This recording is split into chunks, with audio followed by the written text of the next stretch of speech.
Are you surprised at how difficult it is to learn anything in windsurfing? I know that I am, often, all the time, and windsurfing is my life. I've dedicated my life to it.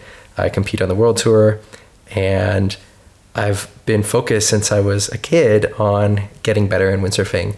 And so I've learned a lot about not just how to do the moves, but how to learn them and the processes for learning how to learn. Since COVID, I've been coaching. You can find my coaching group on Facebook, my community. We've got more coaching coming out in different forms this summer, so look out for that. In this video, it's the first in a series where I'm teaching Sarah Hauser, who's a very accomplished professional windsurfer, how to do the Wave 360. This is the first video in that series. We're hoping to document the whole process so you can see what it takes to learn a move as difficult as the Wave 360. And Sarah is really talented, so I'm confident that she's going to get it.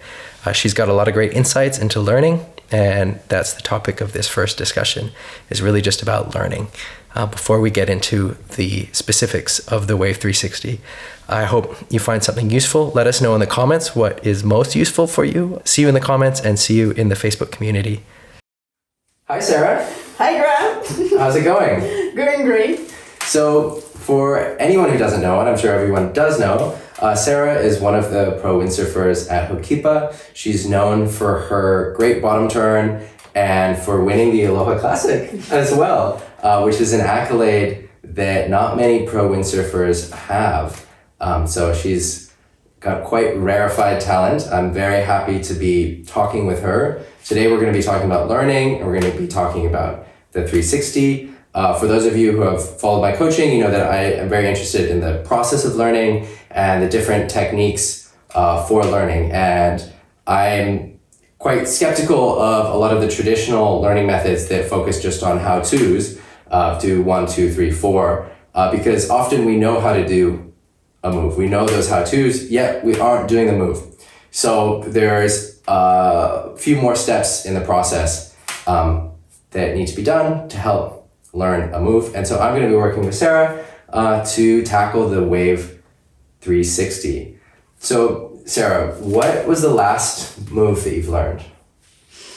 I think I would say it was working on my forward loop. I'm not a really good jumper, and so every year when I go to compete on the Oregon coast, I know we're going to be jumping over there. So I'm kind of a bad student because I do it just before the competition, but I refocused my training on jumping more and getting down with my forward loop rather than being at Hokipa every day. I spend more time on spots like Camp 1 and Maui, and so jumping more. And for some reason, I guess I know why I didn't learn jumping on the starboard tack. Being from New Caledonia, I would jump on the other tack. So forward looping on starboard is still not completely natural to me, so I would need to have those couple weeks before leaving to compete to really focus on it. So I would say that there's also and it's still in progress, the learning to properly do an aerial, and so that's taking time because it's often driven by conditions, things like that. So and what's your process for learning? So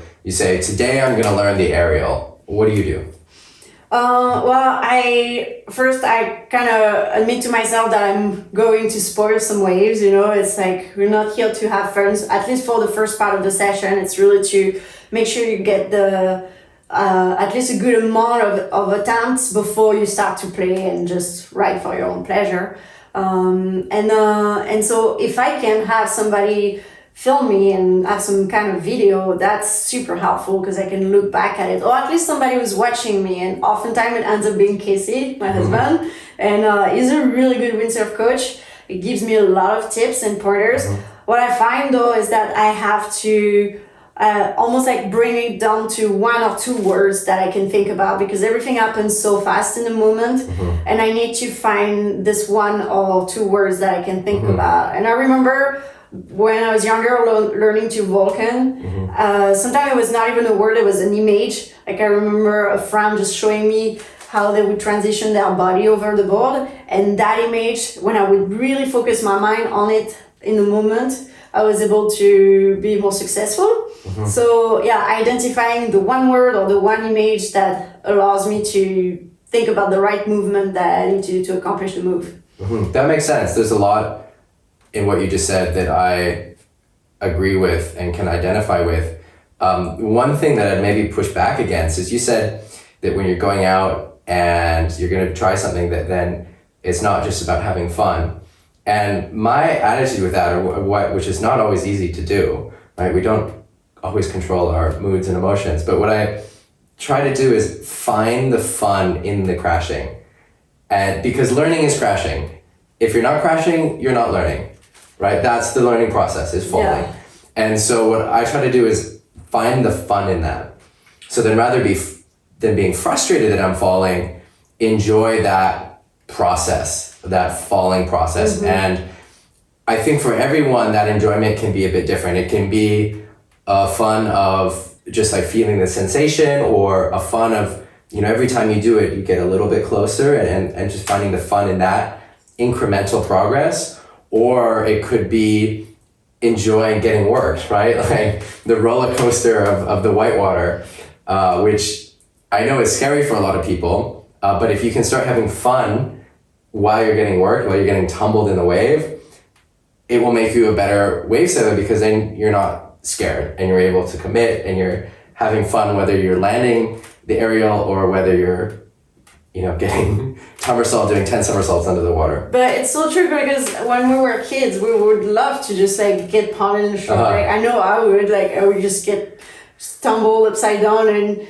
you're getting worked, and you're having so much fun. So it's kind of finding that inner child back in you. And and now that you say it, it's so true, because I think about like how crashing or attempting something, especially when I would have a group of friends on the water, like it's so much fun when you watch a friend that attempts something that they don't usually attempt, or that's kind of out of the comfort zone for the group, and you're like, whoa, they're trying this thing, that's so cool. They crashed, but that's okay, that's so cool that they tried, and it makes me want to try it. So there's a good thing about it. Yeah, and I want to track back to a few of the things you said, because you've touched on so many important points for learning so quickly. I want to just kind of go through each one. Video is one of the best ways to learn. Photos as well, but video especially. And it's doing something really important where it is matching your brain, your like conscious side, to the feeling. Mm-hmm. And when you start doing video analysis, it's such a strange feeling, because you don't look like how you think you look. It hurts your ego. Yeah. You're like, oh, that's how that looks. But then the more you do it, the closer those two become, so that when you like, I'm sure now when you've done a lot of video analysis, it looks somewhat how it feels, because you sort of match your brain to the feeling, and that's done through the video. Mm-hmm. And what's amazing is not only then that you can self-evaluate, but because your brain is better connected to how your body looks, you can more easily go from having a concept to an action, right? You can have an idea and turn it into a body movement better, because that connection is more real. That reminds me of when I was learning to play certain songs at the guitar.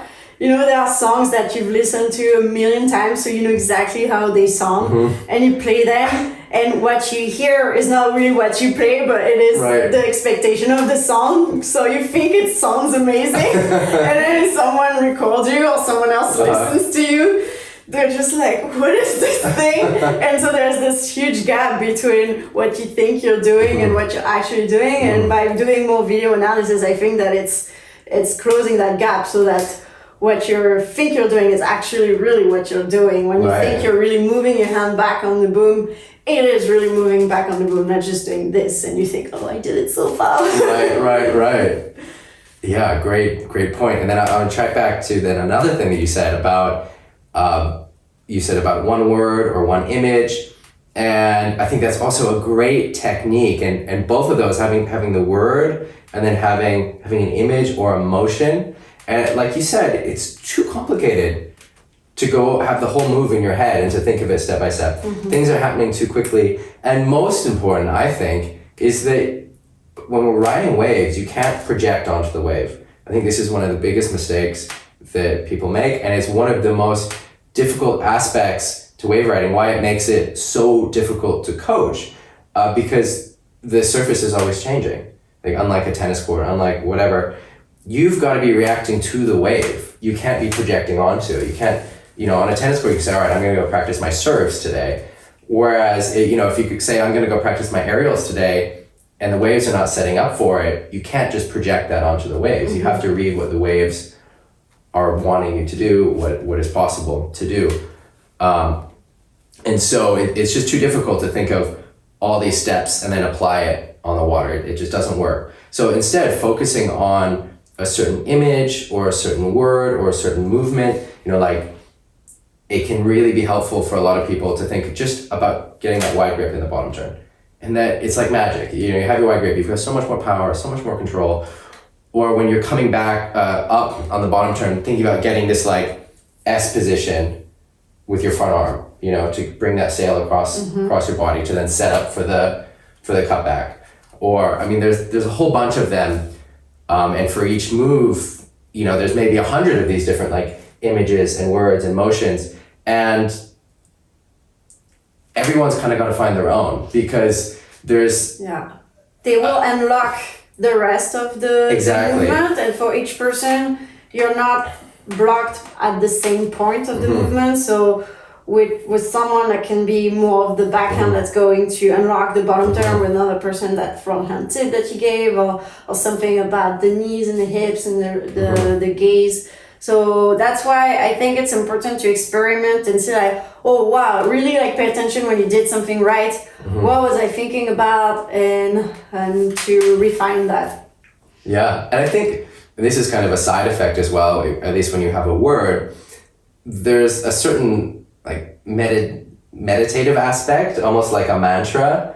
Like I remember I was coming back from an injury. I broke my leg when I was 16, and I was on an air taka, and I was coming back, and I was a lot hungrier than my body was ready for, right? I wanted to really charge, and my body was not ready. And so, I'd go up to hit the lip, but then I'd be scared and I'd freeze, and it just wasn't, it wasn't matched. And so I had this mantra like humble and flow, where it's like, okay, I don't have expectation, and I'm just focusing on flowing with the wave. And so that the conscious side of that helped me, but also through the repetitive mantra of it, I think it helped me to focus and to stay centered and kind of be out of my head as well. Yeah, that's based on neuroscience actually, whether you use it through techniques like self-hypnosis or sophrology. I was using hypnosis actually as a tool to work on my mind, to better perform at jaws, things like that. And so a lot of the techniques are based on neuroscience. And the one you're talking about, it's really about strengthening the neural pathways you create with words or images. And so you see it a lot. Like if I give you an example of something bad, you're going to admit it right away. Like if you had a bad experience at, let's say, a Mexican restaurant, somebody just insulted you there and it turned out into a fight, whatever, like awful experience. And so I say Mexican restaurant too, and it brings that whole image, that whole scene, but also the emotions, the feelings in your body. Like that pathway is strong in your brain, and so you can do it for positive things. So you can work on setting a whole set of feelings and emotions of relaxing your body, relaxing your mind, and it can be with a word, but it can also be with like touching your fourth and first finger, but really practicing just like you do a bicep curl, doing it with your brain. So picking that word or that movement or that image, and to that word or image, closing your eyes and visualizing. So if you're working on being successful with a movement, like finding that confidence, imagining yourself in your most confident self, and really feeling how that feels in your chest, in your shoulders, in your head. And so at first it can take a few minutes to bring that state to you, but the more you're practicing it, the more you can just do this and boom, you're right there and calling on that moment and all it brings for you. So it is based on some kind of science. Yeah, I love that. So you talked about using that technique for jaws. Is this a useful technique as well for dealing with fear?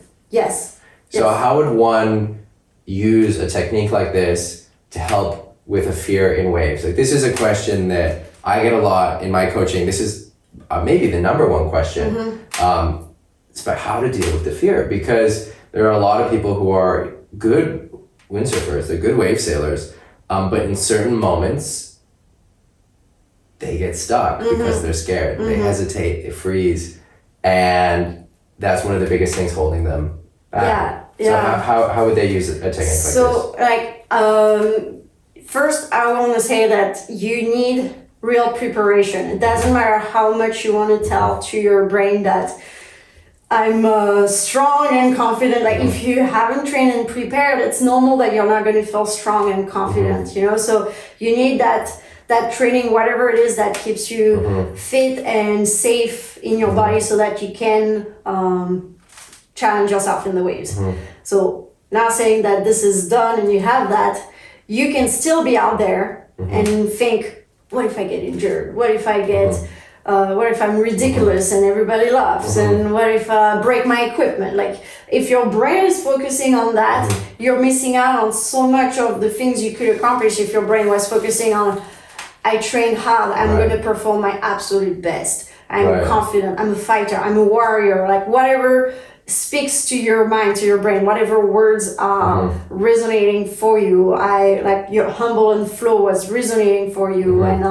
And so all these things can be practiced on land with those types of self-hypnosis / meditation. It's like meditation to close your eyes and visualize certain things and strengthening those neural pathways so that you can say your mantra out loud on the water. Like I say it at Jaws when I'm pumping to catch those waves, and there is a whole side of my brain that's like, what are we doing out here? Are you crazy? And then I'm calming my brain and I'm like, I perform my absolute best. I've trained so hard for this. This is my dream. I'm living my dream right now. I train my body. I train my mind. I know the safety rules. I know all this stuff. I'm going to be okay.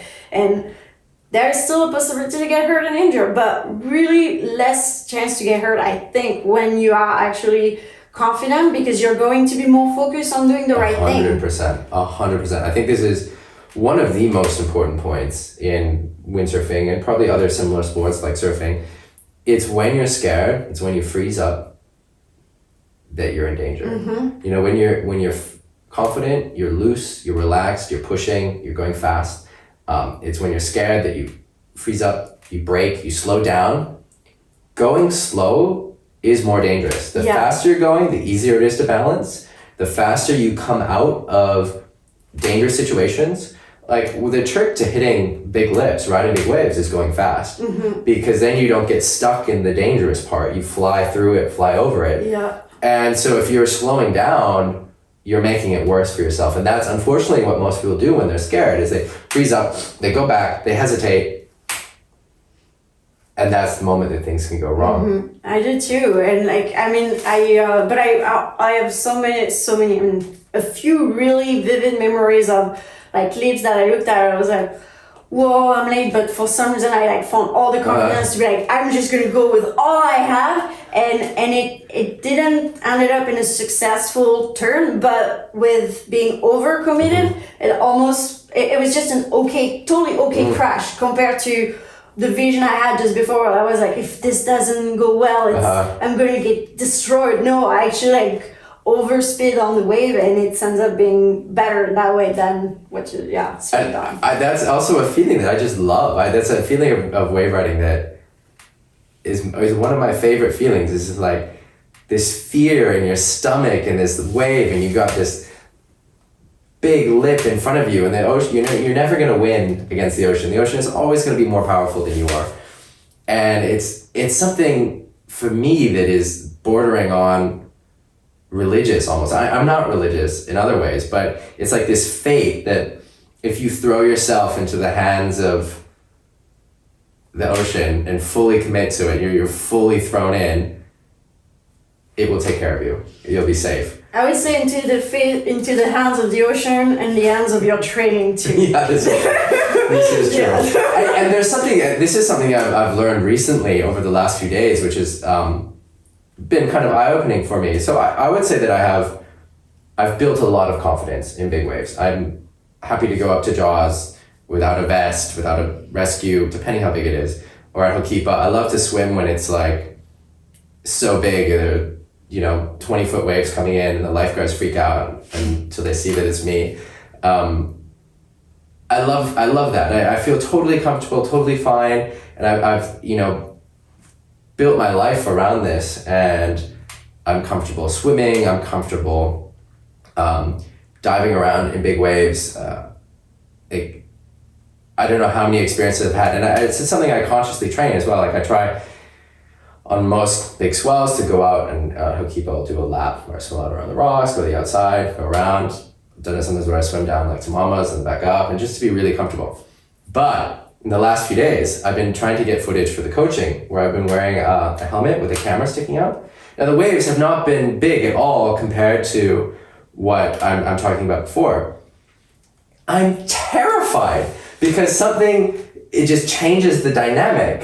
So getting worked under the water, I've got this like camera sticking off of this helmet, and it's like moving my neck around, and suddenly I start getting scared, and I start like almost not panicking, but on the edge of panic. And it's because it's such a different experience than what I've trained for and what I'm used to. Mm-hmm.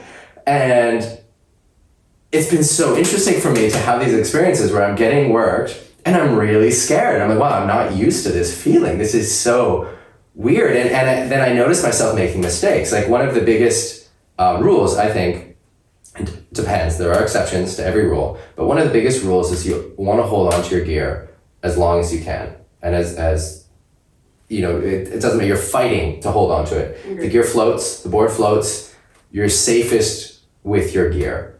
At Hokipa, the trick to not going on the rocks, which is a question I get asked a lot, is mostly holding on to your gear. Yeah. It's when you let go that it gets swept away from you and it goes on the rocks. But what I've found is like in these moments underwater where I'm getting like thrashed around with this thing on my head, somehow I'm letting go of the gear because I'm afraid. And I never let go. I've got like a death grip on my boom normally. But because I'm afraid, I'm not acting how I normally would, and I'm not acting how I've trained. And it's because I've changed this with this one variable where I've got this thing sticking off my head. So then it's like the white water is moving my head around, and that's really freaking me out. Which is just to say, it's really important to train how you're going to sail. Train how for the conditions that you're going to be in, right? Like, I'd recommend then, if you're sailing somewhere that's cold water and you're going to be wearing your wetsuit, get comfortable swimming in a wetsuit.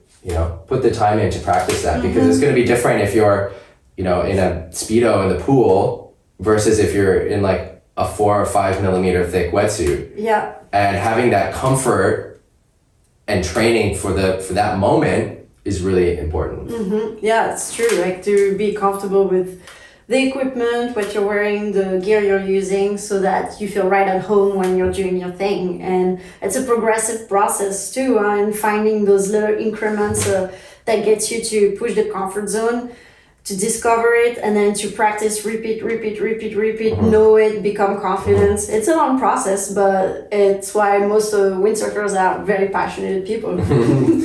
And I want to say one more thing, and then I want to get into some specifics about the 360.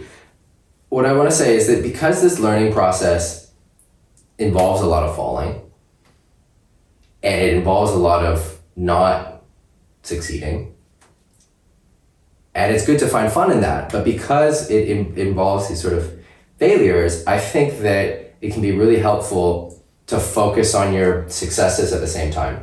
And that can be something really small. So it can be focusing on doing a really nice jibe on the outside. And like, okay, I'm trying 360s, I'm going to crash every wave coming in, but I'm going to focus on getting these like beautiful planing jibes on the outside and celebrate that success.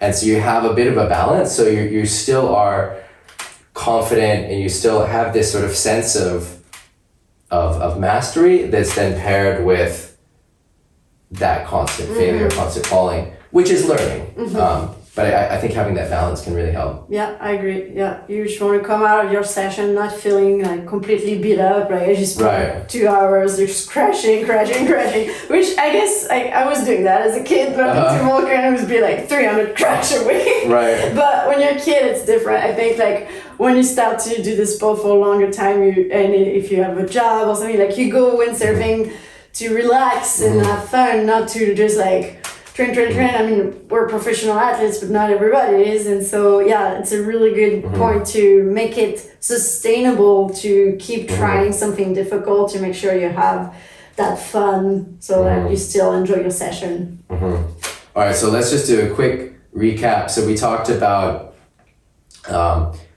this will be kind of out of order of how we talked about it, just how I can remember it. So we talked about different like meditative techniques to help deal with fear and deal with the learning process. We talked about enjoying falling, enjoying the process of crashing, because crashing is learning. You're not learning if you're not falling. We talked about celebrating the small successes in the same session where you're falling and where you're learning, because that helps also inspire confidence. We talked quite a bit about fear and the mental side as well, which doesn't directly relate to the 360s, but it is very important in wave sailing. It can though, because it can as well, depending on what section you do it. That's true. Yeah. That's true. And then we also talked about how video is one of the best ways to learn, because it matches your brain to your body, or your mind, your idea of yourself to what's actually happening, which is incredibly important. All right. So with that, let's get into a little bit of 360 specific technique. Have you ever tried a 360 before? Twice. And what happened? I think it was just I just crashed into the wave. Like I basically like fell on my side, crashed. Perfect shit. Yeah, sounds normal. Sounds totally normal. The 360 is a very difficult move. It's one of the hardest moves in wave riding, and it's difficult not because there's some complicated technique or like physical strength required, but because it takes really a lot of timing and wave awareness. And so then you have to have the technique to get there, right? So to get to that part of the wave, so you've got to have a solid bottom turn, you've got to have all these things so that you can have enough speed to get to the part of the wave that's throwing, so you have your timing right. But it actually doesn't take a lot of physical movements. Which is one of the biggest mistakes that people make, actually, is they're doing too much. And so often you have to do a lot less. But one of the best ways, I think, to start with the 360 is to work on the goose screw. So the goose screw is basically a 360 that goes off the back of the wave, right?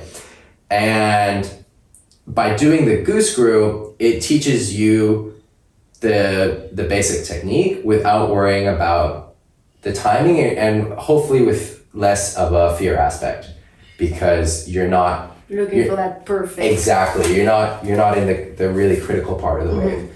Just hitting it where it's steep, not where it's throwing.